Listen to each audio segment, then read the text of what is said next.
আসসালামু আলাইকুম প্রিয় শিক্ষার্থী বন্ধুরা। এইচএসসি 2024 তোমাদের জন্য আমি সবসময় সুখবরই দিই, কিন্তু আজকে একটু দুঃসংবাদ আছে। যদিও এই দুঃসংবাদও থাকবে না। শিক্ষার্থী বন্ধুরা, ভিডিওটা হচ্ছে রেজাল্ট সম্পর্কে। দেখো, বিশাল একটা দুঃসংবাদ, ঠিক আছে? তো দুঃসংবাদটা কি? দেখো, টেস্ট পরীক্ষার রেজাল্ট অনুযায়ী নাকি তোমাদের এইচএসসির রেজাল্ট দেবে। এইটা কোনোভাবেই মানা যায়?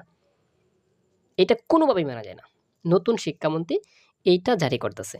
এটা আমরা মানব না। কারণ বলে রাখি, টেস্ট বা প্রি টেস্ট এই দুই করবে। টেস্ট বা প্রি টেস্ট পরীক্ষার রেজাল্টের উপর ভিত্তি করে, এটা কোনোভাবেই মানা সম্ভব না। এটা তোমাদের জন্য একটা বিশাল দুঃসংবাদ। আচ্ছা দেখো, এই যে টেস্ট পরীক্ষার রেজাল্ট, এই যে হচ্ছে এইচএসসির রেজাল্ট। ধরো কোনো স্টুডেন্ট কী সমস্যা হবে? 1 নম্বর সমস্যা হচ্ছে টেস্ট পরীক্ষায় অনেক শিক্ষার্থী অংশগ্রহণই করে নাই। তাহলে সে কিভাবে এইচএসসি রেজাল্ট আসবে?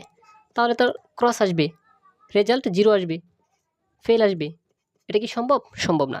আবার কিছু শিক্ষার্থী আছে যারা পরীক্ষা দিয়েছে, কিন্তু তারা উত্তীর্ণ হতে পারে না, অর্থাৎ ফেল করছে। মানে টেস্ট পরীক্ষায় ফেল করছে।